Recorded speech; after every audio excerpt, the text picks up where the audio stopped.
Nous voici donc arrivés sur l'écran d'accueil d'Engie-Pad. Celui-ci est divisé en deux parties. Vous avez la première partie à gauche qui est un formulaire de contact avec le département de services techniques. Cela vous permet effectivement de nous envoyer n'importe quel problème éventuel, demande d'information ou sollicitude de nouvelles notes de calcul et nous nous empresserons de vous répondre très rapidement. Sur la partie droite, vous avez ici votre numéro d'utilisateur, ici un lien qui vous permet de vous enregistrer en tant que membre premium et ainsi bénéficier de l'ensemble des services d'Engie-Pad, notamment l'accès à toutes les solutions, toutes les notes de calcul. Et sur la partie inférieure, vous avez les nouveautés sur les différents services d'Engie-Pad. Par exemple, Solutions Techniques, qui est le service qui regroupe toutes les notes de calcul d'Engie-Pad, avec les dates de mise en ligne des nouvelles solutions techniques. Cours et séminaires, nouveaux cours et séminaires, et quelques nouveautés sur les lexiques par exemple. Passons à présent sur le menu Préférences. Ce menu Préférences va vous permettre d'entrer un certain nombre d'informations vous concernant, informations qui seront sauvegardées d'une session à l'autre et que vous pourrez bien entendu modifier à tout moment. Par exemple, dans Profil utilisateur, vous allez pouvoir rentrer ici un certain nombre d'informations que vous souhaitez partager avec les autres membres d'Engie-Pad. Donc, dans un premier temps, un certain nombre d'informations ici de contact, et ensuite deux possibilités. Soit vous souhaitez apparaître en tant que professionnel dans l'annuaire Engie-Pad, et à ce moment-là, vous cochez professionnel, et vous allez pouvoir rentrer ici des informations correspondant à un mini CV. Soit vous souhaitez apparaître en tant qu'entreprise, et à ce moment-là, vous rentrez une mini carte d'identité de votre entreprise. À présent, choisissant le menu de préférence Choix des langues et pays. En effet, Engie-Pad existe en plusieurs langues, aujourd'hui français, anglais, espagnol, très bientôt en allemand, mais à terme dans l'ensemble des langues de l'Union européenne.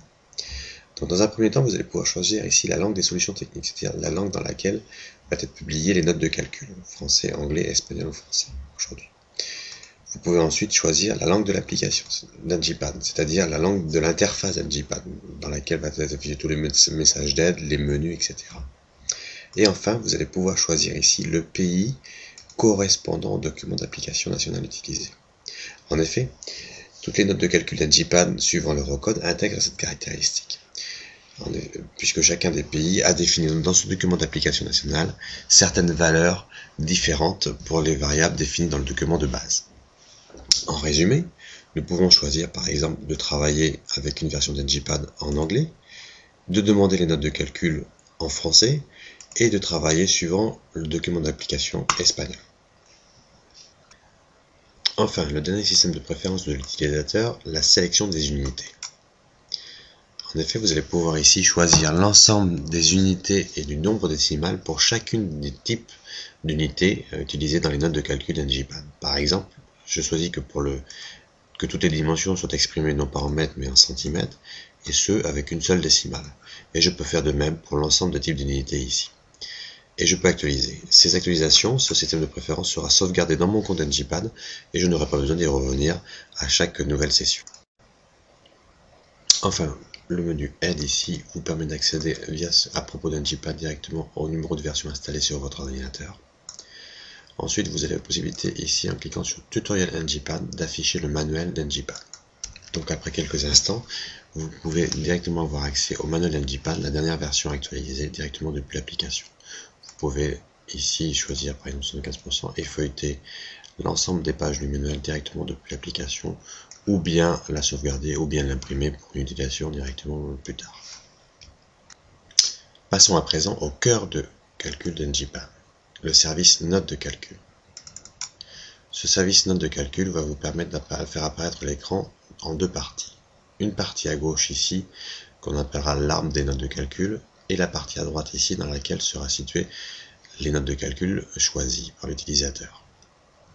Par exemple, je peux cliquer ici sur résistance des matériaux, le petit plus, caractéristiques des sections, et cliquer sur la première note de calcul d'Engie-Pad la plus simple, section rectangulaire. Comme vous pouvez voir, l'ensemble des notes de calcul d'Engie-Pad sera présenté de la même façon.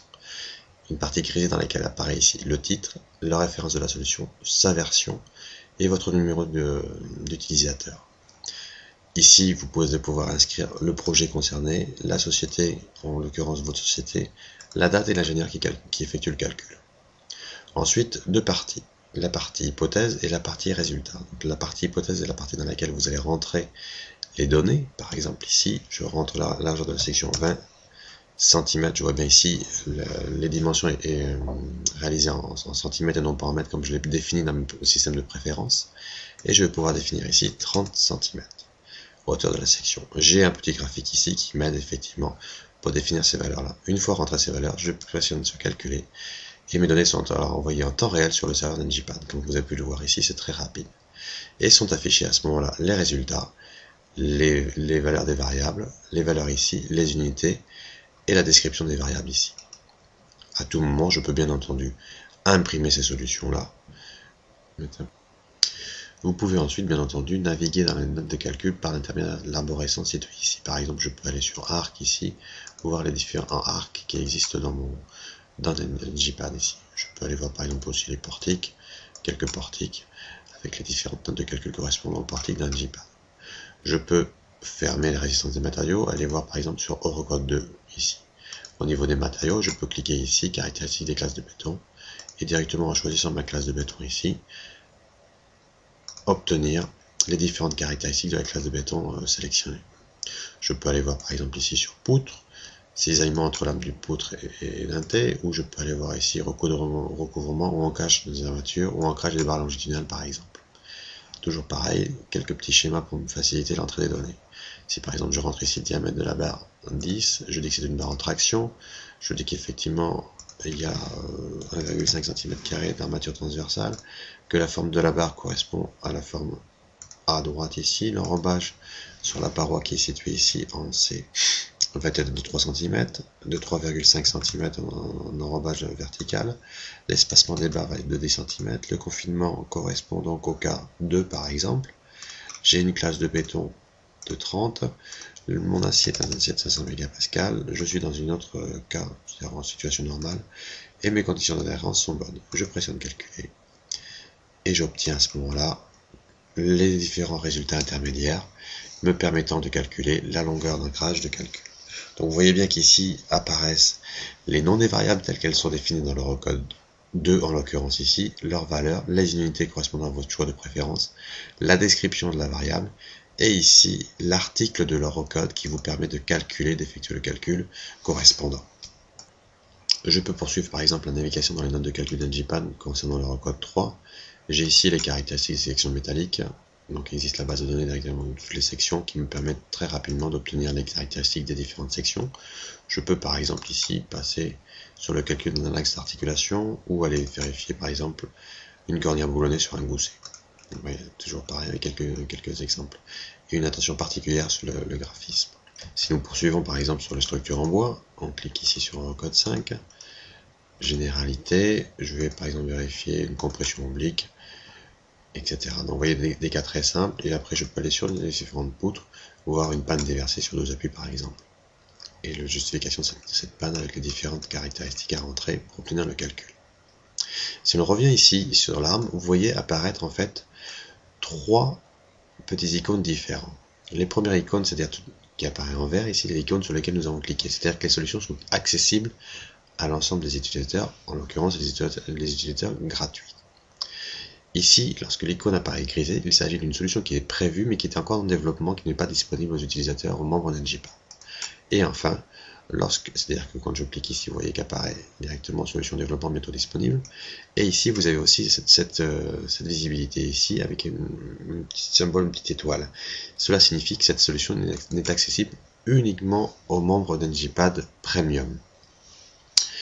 Et dans ce cas-là, vous voyez que lorsque je clique sur cette solution, n'apparaît pas une solution dans laquelle je peux calculer, mais simplement une vue de la solution avec les différentes hypothèses et les résultats que l'on peut obtenir. Donc pour faciliter la navigation dans les notes de calcul d'NGPad, nous pouvons à tout moment refermer les différentes solutions et ne travailler par exemple que sur le BEL. Si j'ai choisi de travailler qu'au BEL, je peux fermer l'Eurocode 5 et d'aller chercher mes solutions qui correspondent à mes calculs dans le BEL par exemple. Je peux aussi à tout moment utiliser cette petite loupe ici qui me permet d'effectuer une recherche par mots-clés dans l'intégralité des notes de calcul d'NGPad. Si par exemple je cherche toutes les notes de calcul qui traitent de la compression, je clique compression et à ce moment-là s'affichent toutes les notes de calcul et s'affiche ici en fluo les notes de calcul par exemple à l'Eurocode 5 qui traitent de la compression. D'accord? Il n'y en a pas d'autre ailleurs. Si je mets par exemple poutre, qui est un mot commun, clique ici, donc vous voyez, je peux avoir ici toutes les notes de calcul qui traitent de poutre dans NGPad. D'accord? Par exemple, flèche aussi, un mot qu'on cherche assez souvent, flèche limite des poutres, et j'ai accès directement à ma note de calcul. Et maintenant, nous allons découvrir une nouvelle particularité d'NGPad. En effet, lorsque je clique ici sur cette petite icône-là, je vais pouvoir, pour la solution en cours ici, donner mon avis pour cette solution. Effectivement, avec mon NGPad, je peux dans un premier temps, ici, j'ai le titre, dire si pour moi elle est correcte ou si elle a été revoir, et s'il y a un message. Par exemple, je vais être correct, il s'agissait d'une console, quelles sont les limites d'utilisation de cette note de calcul, par exemple. Et j'ai juste à faire envoyer, et mon message est envoyé directement au département technique. Donc c'est quelque chose de très important dans la mesure où vous êtes en contact direct avec NGPad. Vous allez pouvoir exprimer vos doléances sur chacune des notes de calcul, s'il manque un paramètre, si vous souhaitez qu'il soit rajouté une variable ou autre. Et nous nous engageons dans moins de 48 heures à intégrer cette modification si elle est justifiée.